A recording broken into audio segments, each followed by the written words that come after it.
Hello there, and welcome back to Tired Old Queen at the Movies. We're gonna go see Steve, and he's got something very special for us. So we're gonna watch, we're gonna listen, and we're gonna learn. Come along. Johnny! Honestly, Tired Old Queen at the Movies. Happy New Year, Johnny! Ooh! I decided to ring in the new year with Marilyn Monroe, Betty Grable, and Lauren Bacall in Jean Negulesco's To Marry A Millionaire.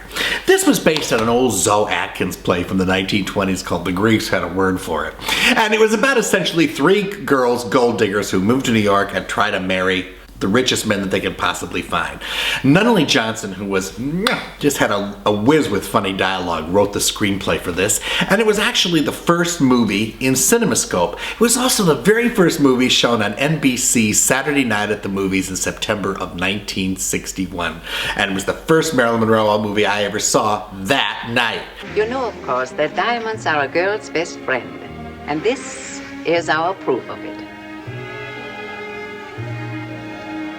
This is about three gals who are models, and Lauren Bacall is Shotzi Page, and she's the smart one. She's always figuring things out, and she rents this penthouse apartment and gets her best friend Paula, who's Marilyn Monroe, to come and check it out. Now Marilyn's only problem is that she can't see without her glasses, so she's constantly walking off into walls. The first time you ever see her, the elevator door opens up, and she walks right out of the elevator and into a wall.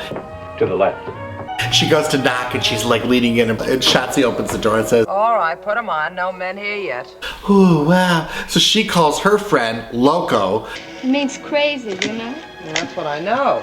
Who's Betty Grable, and she says, "Loke, come on over. It's a deal." And Lauren Bacall says, "Listen, I can't go and become a roommate with a dame I've never even met. Do you think she knows the score?" Marilyn says, "Well, let's see if she does. Loke, how much have you got?" Betty Grable goes, "I've got a quarter." "Good, pick up lunch for 3. She's pretty handy with a quarter. Sure enough, the next scene, Betty Grable shows up with Cameron Mitchell, and they both got 4 bags of groceries, And she says, "I met him in the cold cuts counter." And he says, "Well, could I put these in the kitchen?" And Lauren Bacall goes, No, I don't think you'd better. The cook's not dressed. and she ushers him out. And she says, well, Betty Grable goes, "Geez, I thought he was kind of cute." Lauren Bacall goes, "Look." The first rule of this proposition is that gentlemen callers have got to wear a necktie. I don't want to be snobbish about it, but if we begin with characters like that, we might just as well throw in the towel right now. And she goes out and she hawks this guy's piano. This guy shows up because they're renting this apartment, and the guy can't come back because he's evaded taxes. So the first thing that Lauren Bacall does is sell the piano. And she says, "How much will you give me for this piano?" We might be interested in paying you, say, $2,500? He says, "I'll take it." Betty Grable turns to Marilyn Monroe and goes, Really, Paula, I think she's the most intelligent person I guess I ever met. and that's how the whole thing starts. The next thing you see is the interior of the apartment, and the furniture starts going broop, gone, broop, gone, broop, gone. So within 6 months, it's a bare apartment. They've hacked everything. Well, the guy that's the gas pump jockey, Cameron Mitchell, keeps calling. He wants a date with Lauren Bacall, and she goes, "No, I don't want, no."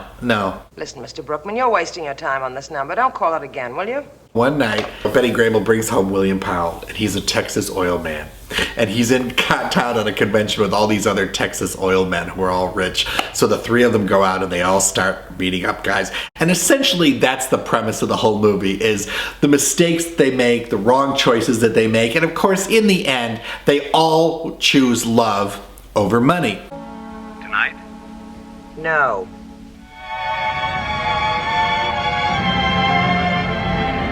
I mean it, I tell you. Just as soon as we get home, I never want to see... Betty Grable, who was the big star at Fox in the 40s. Betty Grable made more money for Fox than anybody did. She had a huge career in the 1940s. And she had top billing in this movie. And everybody thought it was going to be a fight between her and Marilyn, and it wasn't at all. Betty said to Marilyn, honey, I had it for 10 years. It's your turn. You go and get it now. You know, she was very, very generous and kind to Marilyn. And Marilyn was being given, of course, the big star treatment. She had done, you know, Gentlemen Prefer Blonde. She'd done Niagara. She was well on her way. For Bacall, it was a refreshing change of pace. She had sort of settled in to being Mrs. Humphrey Bogart. She was raising kids by this time, and she'd gone on suspension a few times at Warner Brothers because Bogey said, look, you're my wife. I don't care. You don't have to go to work. You say no when you don't want to do something, which is what she did. So she didn't make as many movies as she might have if she hadn't married Bogart, but she was happy being Mrs. Humphrey Bogart. But this movie was light and fun. They put Rory Calhoun, this stud. He ends up with Betty Grable, and he is a forest ranger. David Wayne, who had come out of Broadway and who did several movies with Marilyn Monroe, he plays this guy on the lam that she meets. It turns out he owns their apartment that they're staying with. He snuck back into the country, and he can't see without his glasses either. So he sits down next to her on this plane, and she's reading her book upside down.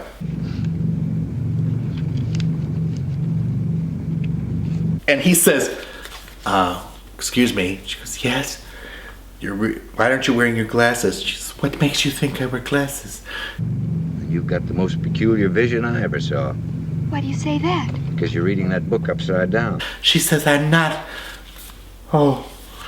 He says, I wear glasses. She says, why don't you have your glasses on? He says, I do. She looks at him and she goes, well, there you are. He says, what is it, astigmatism? No, just blind as a bat. Finally, he says, well, didn't you ever try to go with them on? She goes, you know what they say. What do they say? Men aren't attentive to girls who wear glasses. And he says, well, put them on. So she does. He says, I might as well tell you right now, I already think you're quite a strudel. Quite a strudel to Marilyn Monroe, where she puts her glasses on, and he says, oh, I think they give you a distinguished look. They make you look better. You don't think they make me look like an old maid? I've never seen anybody in my whole life that reminded me less of an old maid. Instantly, she falls in love with him. What's your name? It's got all these funny lines. It's shot in New York, a lot of it, so you get CinemaScope New York in the 50s. Has a wonderful score by Alfred Newman. The clothes are amazing. It's in Technicolor, and it's a wonderful, wonderful way to start the new year. Lauren Bacall, Betty Grable, William Powell, Cameron Mitchell, Rory Calhoun, and Marilyn Monroe in Jean Negulesco's How to Marry a Millionaire. Happy New Year! Let's all go to the Marilyn Monroe, Lauren Bacall, and Betty Grable in Jean Negulesco's. What was that? Is something? Oh. We're Not Married.